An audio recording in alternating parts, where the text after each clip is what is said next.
Hello friends, எல்லோருக்கும் வணக்கம். Welcome to young investor channel. Actually market updates பார்த்தீங்கன்னா கண்டினியூஸாக டிஸ்கஸ் பண்ணிட்டு இருக்கிறோம். ஸோ சண்டே எபிசோடில் சில இம்பார்ட்டன்ட் அப்டேட்ஸ் எல்லாமே டிஸ்கஸ் பண்ணுவோம்.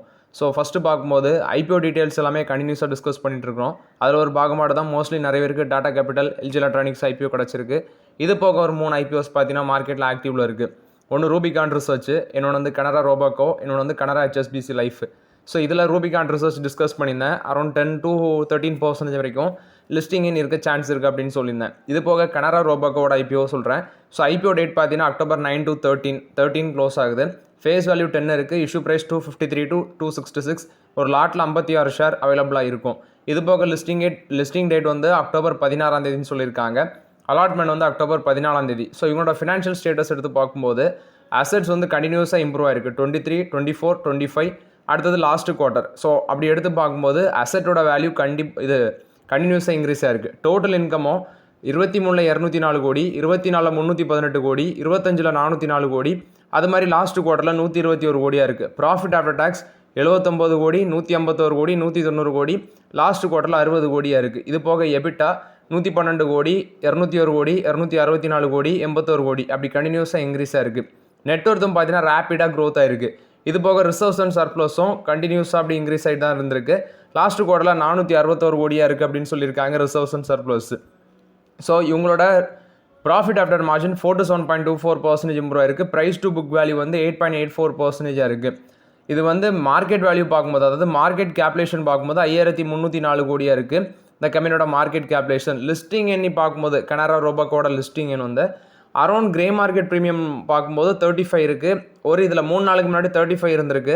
அதே இதில் என்ன ஒரு இதில் 20 அப்படின்னு சொல்கிறாங்க. ஐ திங்க் நான் எக்ஸ்பெக்ட் பண்ணுறது இதுவும் பார்த்தீங்கன்னா ஒரு 10 to 13% மீறி போனால் ஒரு 15% வரைக்கும் இது லிஸ்டிங் எண் கொடுக்க சான்சஸ் இருக்குது. இது போக கனரா ஹெச்எஸ்பிசி ஐபிஓ, இது வந்து Canara HSBC life IPO date 10 October 10 open ஆகி 14 க்ளோஸ் ஆகுது. ஃபேஸ் வேல்யூ 10, ப்ரைஸ் பேண்டு 100லேருந்து 106 சொல்லியிருக்காங்க. லாட் சைஸ் 140 ஷேர் ஒரு லாட்டில். இது ஃபுல் அண்ட் ஃபுல் வந்து ஆஃபர் ஃபார் சேலில் வருது. அலாட்மெண்ட் டேட் பார்க்கும்போது October 15, listing date October 17. Next இதில் மினிமம் நீங்கள் ஒரு லாட்டுக்கு வந்து 14,840 தேவைப்படுது அப்ளை பண்ணுறதுக்கு. அசட் குவாலிட்டி இதுலேயும் பார்க்கும்போது லாஸ்ட் 3 years, 2 years ப்ளஸ் ஒரு குவார்ட்டர், அதாவது ஜூன் குவார்ட்டர், அதை பார்க்கும்போது கண்டினியூஸாக இம்ப்ரூவ் ஆயிருக்கு. டோட்டல் இன்கம் பார்த்தீங்கன்னா 24ல் 240 கோடி, 25ல் 234 கோடி, லாஸ்ட் குவார்ட்டரில் 42 கோடியாக இருக்குது. பட் இது கொஞ்சம் அடி வாங்கியிருக்கு. ப்ராஃபிட் ஆஃப்டர் டேக்ஸ் வந்து 113 கோடி, 116 கோடி, லாஸ்ட் குவார்ட்டரில் 23 கோடி ப்ராஃபிட் பண்ணியிருக்காங்க. அது ரெண்டும் ஃபுல் இயர் பேசிஸில். எபிட்டா வந்து 24ல் 146 கோடி, 25ல் 149 கோடி, லாஸ்ட் குவார்ட்டரில் 31 கோடியாக இருக்குது. நெட்வொர்த்தும் பார்த்தீங்கன்னா கண்டினியூஸாக இம்ப்ரூவ் ஆயிருக்கு. பட் இது வந்து மார்க்கெட் வேல்யூ 10,070 கோடியாக இருக்குது. ப்ரைஸ் டு புக் இப்போமே பார்க்கும்போது 6.64 இருக்குது. 6.64 டைம்ஸில் இருக்குது ப்ரைஸ் டு புக்கு. இது கிரே மார்க்கெட் ப்ரீமியம் பார்த்தீங்கன்னா 2லேருந்து 5 ரூபாயில் தான் இருக்குது. அரௌண்ட் இது ஒரு 3 to 4% தான் இது லிஸ்டிங்னு கொடுக்க சான்ஸ் இருக்குது. ஸோ இதை அவாய்ட் பண்ணலாம். பட் என்ன கேட்டால் ரூபிகான் ரிசர்ச், கனரா ரோபாக்கோ இந்த ரெண்டும் வந்து பார்த்தீங்கன்னா ஃபோக்கஸ் பண்ணலாங்கிறது என்னோட ஒப்பீனியன். இது வந்து ஐபிஓஸை பொறுத்த வரைக்கும் அப்டேட்டு. நெக்ஸ்ட் பார்த்தீங்கன்னா டிசிஎஸ் பார்த்தீங்கன்னா ஒரு அப்டேட்டை ஷேர் பண்ணியிருக்கிறாங்க. டிசிஎஸில் என்ன ஒன்றுனா ஆக்சுவலி அவங்க 50,000லேருந்து 80,000 எம்ப்ளாயிஸை லே ஆஃப் பண்ணியிருக்காங்க அப்படின்னு சொல்லி நியூஸ் எல்லாமே ஸ்ப்ரெட் ஆகிட்டு இருந்துச்சு. ஆக்சுவலி டிசிஎஸோட chief human resource officer Sudeep Kunumal அவர் என்ன சொல்லியிருக்காருன்னா, அப்படி எந்த அப்டேட்டுமே கிடையாது. நாங்கள் வந்து பார்த்தீங்கன்னா just 1% of the work force தான் ரெடியூஸ் பண்ணியிருக்கிறோம். அதாவது ரீஸ்ட்ரக்சரிங் எக்ஸசைஸில் ஒரு 6,000 எம்ப்ளாயிஸ் அரௌண்ட் தான் ரஃப்லி வந்து லே ஆஃப் பண்ணியிருப்போம் அப்படின்னு சொல்கிறாங்க. இதில் நீங்கள் கவனிக்க வேண்டியது அவங்க எப்படி மென்ஷன் பண்ணியிருக்காங்கன்னா, இதை எக்ஸ்ட்ரீம்லி எக்ஸ்கிராடேட்டட் அப்படின்னு சொல்லியிருக்கிறாங்க. ஸோ 50,000லேருந்து 80,000 எம்ப்ளாயிஸுங்கிறது அது உடனெல்லாம் இப்படி பண்ண மாட்டாங்க. மேபி அட்லீஸ்ட் ஒரு 1 year 2 yearல இவ்வளோ எம்ப்ளாயிஸ் பண்ணலாம். ஆனால் அவங்க அனௌன்ஸ்மெண்ட் விட்டால் ஒரு குவார்ட்டர் கூட ஆகலை. இந்த குவார்ட்டரில் தான் சொன்னாங்க. அது எப்படி இவ்வளோ எம்ப்ளாயிஸை லே ஆஃப் பண்ண முடியும்? ஸோ அப்படிலாம் பண்ணாங்கன்னா கண்டிப்பாக அவங்க கைங்களும் மாட்டிடுவாங்க. ஸோ இதெல்லாமே ஃபேக் நியூஸாக தான் நான் பார்க்குறேன். அதானி எனர்ஜியோட Q2 பிஸ்னஸ் அப்டேட் ஷேர் பண்ணியிருக்கிறாங்க. கலெக்ஷன் எஃபிஷியன்சி டபுளாக இருக்குது. 100.59% இயர் ஆனர் பேசிஸில் இம்ப்ரூவ் ஆயிருக்கு. டிரான்ஸ்மிஷன் பிஸ்னஸ் 190 சர்க்கியூட் கிலோமீட்டர்ஸ் இந்த Q2ல் மட்டுமே ஆட் பண்ணியிருக்காங்க. ஸோ இப்போ டோட்டல் நெட்வொர்க் பார்க்கும்போது 26,705 circuit kilometres. Total transmission order book 13 projects வச்சுருக்காங்க. 60,004 கோடியாக இருக்குது. ஸ்மார்ட் மீட்டரிங் பிஸ்னஸ் எல்லாமே இந்த கான்ட்ராக்டில் வருது. நியூ கான்ட்ராக்ட் மட்டுமே பார்க்கும்போது 8.36 lakh மீட்டர்ஸு. இதோட ரெவன்யூ பொட்டன்ஷியல் 2,323 கோடி. Total smart metering order book 2.46 crore metre. So இதோட பொட்டன்ஷியல் ரெவன்யூ 29,519 கோடி. இது வந்து அதானி எனர்ஜி கொடுத்த அப்டேட்டு. மஹேந்திரா லைஃப் ஸ்பேசஸ் இவங்க ரீடெவலப்மெண்ட் ப்ராஜெக்ட் பார்த்தீங்கன்னா மும்பையில் மலாட் அப்படிங்கிற ஒரு இடத்துல வின் பண்ணியிருக்கிறாங்க. ஸோ அதோட வேல்யூ வந்து 80 கோடின்னு சொல்லியிருக்கிறாங்க. இது மஹேந்திரா லைஃப் ஸ்பேசஸ் கொடுத்த அப்டேட்டு. நெக்ஸ்ட் பார்த்தீங்கன்னா செபி கொடுத்த அப்டேட்டு. செபி என்ன பண்ணுறாங்கன்னா டிஜிட்டல் கேஒய்சி வந்து என்ஆர்ஐஸுக்கு வந்து பார்த்தீங்கன்னா விரைவில் கொண்டு வராங்க. இது போக எஃபிஐ ரெஜிஸ்ட்ரேஷனும் அதை ஈஸியாட்டு பண்ணுற மாதிரி கொண்டு வராங்க. அவங்களுக்கு ப்ரெடிக்டிவ் மார்க்கெட் சர்வேலன்ஸ்லாம் கொடுக்குற மாதிரி. இது செபியோட சேர்மனாக இருக்கிற துகின் காண்டபாண்டே அவர் இந்த அப்டேட்டை கொடுத்துருக்காங்க. ஸோ ஆக்சுவலி என்ஆர்ஐஸ் வந்து பார்த்தீங்கன்னா பெருசாட்டி இந்தியாவுக்கு நீ ட்ராவல் பண்ண தேவை இருக்கிறது, இந்த கேஒய்சி ரிக்யூர்மெண்ட்ஸுக்காக இந்தியாவுக்கு ட்ராவல் பண்ண தேவை இருக்கிறது அப்படின்னு சொல்லியிருக்கிறாங்க. ஸோ அவங்க அங்கேருந்தே அந்த கேஒய்சி ப்ராசஸ்லாம் பண்ணுற மாதிரி அவங்க கொண்டு வராங்க நான் ரெசிடென்ட்ஸ் இந்தியன்ஸுக்கு. ஸோ இது வந்து பார்த்தீங்கன்னா ரிமோட் ஆன்போர்டிங்கில் இதை பண்ண மாதிரி கொண்டு வராங்க.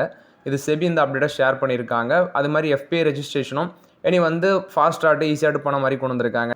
நெக்ஸ்ட் பார்த்தீங்கன்னா டிடிகே ப்ரெஸ்டீஜோட ஜெகநாதன் இவர் தான் பார்த்தீங்கன்னா அந்த பிஸ்னஸ் ஆக்சுவலி உங்கள் ஃபேமிலி வந்து ரொம்பவே ஸ்ட்ரகிள் பண்ணிட்டு இருந்திருக்காங்க அந்த ஃபேமிலி பிஸ்னஸை கொண்டு வர்றதுக்கு. ஸோ இவர் வந்து ஏர்லி 1970s ஃபஸ்ட்டு இவர் ஐஐடி மெட்ராஸில் இன்ஜினியரிங் கம்ப்ளீட் பண்ணியிருக்காரு. ஆஃப்டர் தட் வந்து கார்னல் யூனிவர்சிட்டியில் மாஸ்டர்ஸ் டிகிரி கம்ப்ளீட் பண்ணியிருக்காங்க இந்த ஜெகநாதன். ஸோ 1970 வந்து பார்த்தீங்கன்னா இந்தியாவுக்கு ரிட்டர்ன் பண்ணிவிட்டு அவங்களோட ஃபேமிலி ஸ்ட்ரகிளிங் பிஸ்னஸ் வந்து அவங்க கைவசம் கொண்டு வந்திருக்காங்க. அவரோட 20 சம்திங் அதில் வந்து அவரோட 20 to 25 வயசு அந்த டைமில் வந்து 20ஸ்ன்னு மென்ஷன் பண்ணியிருக்காங்க. ஸோ அப்போ தான் டிடிகே ப்ரெஸ்டீஜோட அதில் வந்து பெருசாட்டு சார்ஜ் எடுக்கிறாரு. ஸோ எடுத்து அவங்களோட ப்ராடக்ட்ஸ் எல்லாமே ரீஇன்ஜினியரிங் பண்ணி 1970ஸ்க்கு அப்புறம் வந்து பார்த்தீங்கன்னா கம்பெனியோட ரெப்யூட்டேஷன் அது எல்லாமே அவர் மீட் எடுத்து கொண்டு வந்திருக்காங்க. 1980s பார்க்கும்போது கொஞ்சம் பிஸ்னஸ் வந்து நல்லா பண்ணியிருக்கிறாங்க. இவரோட அந்த கிச்சன்வேர் குக்வேர் ப்ராடக்ட்ஸ் தான் ஆக்சுவலி இங்கே இந்தியாவிலலாம் பார்த்தீங்கன்னா பட்டி தொட்டி எங்கும் டிடிகே ப்ரெஸ்டீஜோட ப்ராடக்ட் பேருக்கு. பட் இவங்க 77 ஏஜில் இப்போ இறந்துருக்காங்க. அரௌண்ட் ஃப்ரைடே தான் இறந்துருக்காரு. ஆனால் ஒரு இதில் இவருக்கு 77 வயசுன்னு மென்ஷன் பண்ணியிருக்காங்க. இன்னொரு நியூஸில் பார்க்கும்போது 82 வயசுன்னு மென்ஷன் பண்ணியிருக்கிறாங்க. சென்கோ கோல்ட் கொடுத்த அப்டேட்டு ஃபினான்ஷியல் 26 விச் மீன்ஸ் இந்த ஃபினான்ஷியல் 26ல் இவங்களோட சேல்ஸ் செகண்ட் ஹாஃபில் வந்து நல்லா இருக்கும் அப்படின்னு சொல்லியிருக்கிறாங்க. ரெவன்யூ மட்டுமே 18% 20% இம்ப்ரூவ் ஆகும். ஏன்னா பீக் வெட்டிங் சீசன் இருக்கிறதுனால ஃபெஸ்டிவல் சீசன் இருக்கிறதுனால இது நடக்கும்னு சொல்கிறாங்க. கோல்டு ப்ரைஸும் இந்த வருஷம் 14 to 15% இம்ப்ரூவ் ஆயிருக்கு. ஸோ ரெவன்யூ இந்த ஃபர்ஸ்ட் ஹாஃபில் 17.8% க்ரோத் ஆகும்னு சொல்கிறாங்க. Retail growth 16%, same store sales growth வந்து 7.5%. இது சென்கோ கோல்ட் கொடுத்த அப்டேட்டு. மஹேந்திரா லைஃப் ஸ்பேசஸ் 3500 கோடிக்கு வேல்யூ உள்ள லேண்ட் வந்து புனேல அக்யூசிஷன் பண்ணியிருக்காங்க. இது வந்து பார்த்தீங்கன்னா 3500 கோடினா அந்த லேண்டோட வேல்யூ பார்க்கும்போது 13.46 acres ஆஃப் லேண்டு. இதுலேருந்து அவங்களுக்கு எஸ்டிமேட்டட் ரெவன்யூ வந்து 3500 கோடின்னு மென்ஷன் பண்ணியிருக்கிறாங்க. இது வந்து மஹேந்திரா லைஃப் ஸ்பேசஸ் கொடுத்த அப்டேட்டு. நெக்ஸ்ட் பார்த்தீங்கன்னா நான் ஆல்ரெடி டிஸ்கஸ் பண்ணியிருந்தேன், இந்த டாடா சன்ஸை லிஸ்ட் பண்ணுறதுக்கு டாடா குழுமத்துக்கு விருப்பமே கிடையாது. ஆனால் அந்த மிஸ்ட்ரி ஃபேமிலியை சேர்ந்த சப்போஜி பாலன்ஜி குரூப்புக்கு எப்படியாவது இது லிஸ்ட் பண்ணிடணும். ஏன்னா அதில் அரௌண்ட் 18 பாயிண்ட் சம்திங் ஸ்டேக் வந்து டாடா சன்ஸில் சப்போஜி பாலன்ஜி குரூப் தான் வச்சுருக்கிறாங்க. ஸோ இவங்களுக்கு எப்படியாவது லிஸ்ட் பண்ணணும். அவங்களுக்கு கொஞ்சம் கடனும் இருக்குது. ஸோ அந்த கடன் அடைக்கணும். ஸோ 18% போது லிஸ்ட் பண்ண டைமில் அவங்களுக்கு பல்காக நல்ல அமௌண்ட்டு கிடைக்கும்.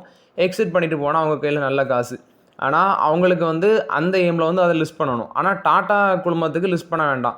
ஸோ இது ஆர்பிஐ வந்து இனி தலையிடுவாங்க அப்படின்னு சொல்லி சப்போஜி பாலன்ஜி குரூப் சொல்லியிருக்கிறாங்க. ஆர்பிஐ கொடுத்த டைம்லைன் வந்து செப்டம்பர் 30 டாடா சன்ஸை லிஸ்ட் பண்ணணும் அப்படின்னு சொல்லி அந்த டைம்லைன் கொடுத்துருந்தாங்க. பட் அந்த டைம்லைன் முடிஞ்சிடுச்சு. கண்டிப்பாக ஆர்பிஐ தலையிடுவாங்க. ஸோ என்ன நடக்குதுன்னு தெரியல. டாடா ட்ரஸ்ட்டுக்கிட்ட தான் 66% ஸ்டேக் வந்து டாடா சன்ஸில் இருக்குது. ஸோ வெயிட் பண்ணி பார்க்கலாம் என்ன நடக்க போகுதுன்னு. நெக்ஸ்ட் பார்த்தீங்கன்னா ஒரு யங் மேன், அதாவது ஜஸ்ட் 34 ஏஜ் ஆகுது. ஸோ ஒரு யங் இன்வெஸ்டர் ஃபினான்ஷியல் ஜேர்னியை பார்க்கும்போது எனக்கே ரொம்ப இன்ஸ்பைரிங்காக இருந்துச்சு. சப்ரெடிட் அப்படிங்கிற இந்தியன் ஃப்ளெக்ஸ் அதில் வந்து பார்த்தீங்கன்னா அவர் போஸ்ட் பண்ணியிருக்கிறாரு. இதில் பார்க்கும்போது அவரோட நெட்வொர்க் 1.48 crores அப்படின்னு சொல்லி மென்ஷன் பண்ணியிருக்கிறாங்க. ஸோ ஒரு மிடில் கிளாஸ் பேக்ரவுண்ட்லேருந்து எப்படி இந்த பையன், அதாவது அவரோட ஏஜ் 34 ஆகிடுச்சு. என்னோட ஏஜை கம்பேர் பண்ணும்போது கிட்டத்தட்ட 11 to 12 years பார்த்தீங்கன்னா அவருக்கு அதிகமாக தான் இருக்குது. ஸோ ஒரு கரண்ட் ஃபினான்ஷியல் டிசிப்ளின் ப்ளஸ் வந்து பார்த்தீங்கன்னா ஃபோக்கஸ் பண்ணியிருக்காரு. ஸ்மார்ட் பிளானிங்கில் இந்த வெல்த்தை பில்ட் பண்ணியிருக்காரு. ஸோ அவரோட ப்ராப்பர்ட்டியை தவிர்த்து பார்க்கும்போது அவரோட நெட்வொர்க் 87 lakhs இருக்குது. அதே இப்போ டோட்டலாக அவரோட ப்ராப்பர்ட்டி அந்த ஹோம்ஸ் அதெல்லாம் சேர்த்து பார்க்கும்போது, வீடெல்லாம் சேர்த்து பார்க்கும்போது 1.48 crores இருக்குன்னு சொல்கிறாங்க. இது போக அவர் வந்து ரிட்டையர்மெண்ட்ஸுக்கு சில ஃபோக்கஸை பண்ணியிருக்காரு. இந்த இபிஎஃப் என்பிஎஸ் அதில் ஒரு டோட்டலாட்டு 76 lakhs. நெக்ஸ்ட்டு ஃபேமிலி கோல்ஸ் நீ பார்க்கும்போது பிபிஎஃப், சுகன்யா சம்ருதி யோஜனா அந்த அக்கௌண்ட்ஸில் பார்த்தீங்கன்னா சிஸ்டமேட்டிக் இன்வெஸ்ட்மெண்ட் பிளான் ஆகிட்டு மந்த்லி 5,000 ஸ்பெண்ட் பண்ணிட்டு இருக்காரு. நெக்ஸ்ட் மியூச்சுவல் ஃபண்டுன்னு பார்க்கும்போது இந்த நிஃப்டி 50 இண்டெக்ஸு ஈக்விட்டிலையும் போடுறாரு, மியூச்சுவல் ஃபண்ட்ஸில் போடுறாரு, நிஃப்டி 50 இண்டெக்ஸ் இதில் எல்லாமே ட்ராக் பண்ணிட்டு இருக்காரு. பிரித்து போடுறாரு. அது போக பார்த்தீங்கன்னா 42% ஆஃப் த அவரோட சேலரி வந்து இன்வெஸ்ட்மெண்ட் ரிலேட்டட் இதுக்கே போகுது. So high level financial discipline maintain பண்ணிட்டு இருக்காரு.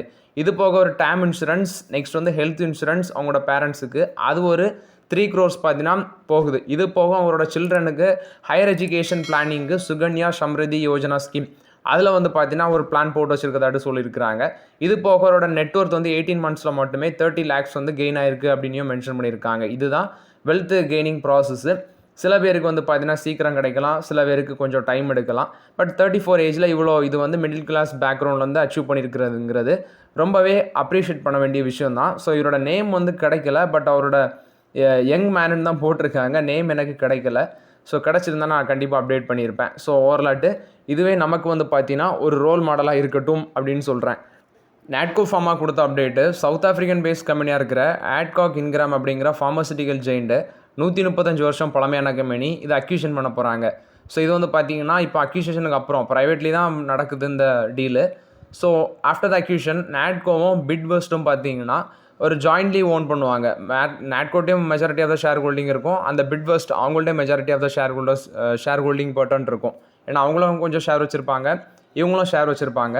So Natco pharma south African மூலமாட்டு இந்த அக்யூஷன் பண்ணுறதாட்டு அப்டேட் வந்திருக்குது.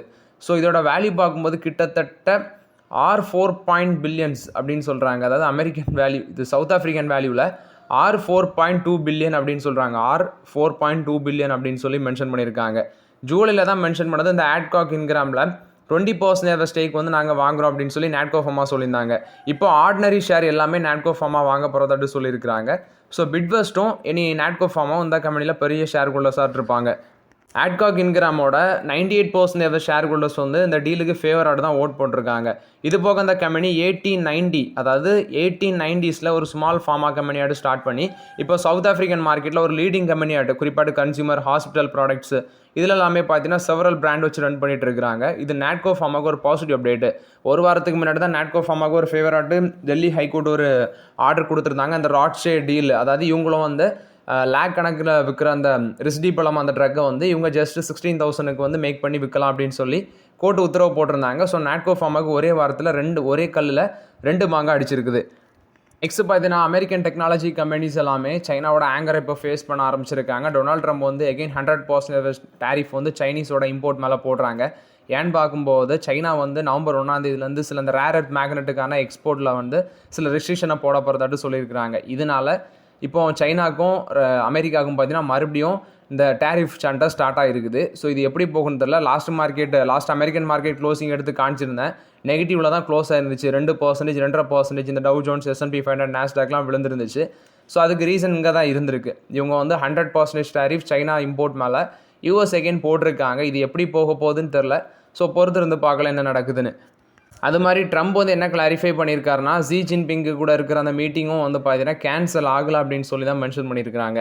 நெக்ஸ்ட்டு அமூல் மில்கி மிஸ்ட் பன்னீர், இதுக்கு வந்து ஃபுட் ஃபார்மர் லேப் டெஸ்ட்டில் வந்து பாஸ் பண்ணியிருக்கதாட்டு சொல்லியிருக்கிறாங்க. இதில் என்ன பார்க்கும்போது ரேவன் ஹீமண்ட் சிங்கா, இவர் ஒரு ஃபுட் ஃபார்மரு. இவர் தான் பார்த்தீங்கன்னா அந்த வீடியோஸில் எல்லாமே சில பெரிய பெரிய கம்பெனிஸோட ஃபுட்டெல்லாம் ரிவ்யூ பண்ணி வீடியோ போட்டு இதில் சுகர் கண்டென்ட் அதிகமாக இருக்குது அப்படின்லாம் சொல்லுவார். ஸோ அவரோட அந்த ஃபுட் ஃபார்மர் லேப் டெஸ்ட்லேயே பாஸ் ஆகிருக்குது இந்த அமூலோட மில்கி மிஸ்ட் பன்னீர். இல்லை என்னென்ன பன்னீர்னு பார்க்கும்போது அமூல் ஃப்ரெஷ் பன்னீர், கோவர்தன் பன்னீர், ஹம்பி A2 பன்னீர், அடுத்தது ஹை ப்ரோட்டீன் பன்னீர், ID ஹை ப்ரோட்டீன் பன்னீர், மில்கி மிஸ்ட், டெசி ஃபார்ம்ஸ், இதெல்லாமே அந்த லேப் டெஸ்ட்டில் ஃபார்ம் ஆயிருக்கு, இது பாஸ் ஆயிருக்கு அப்படின்னு சொல்லியிருக்கிறாங்க.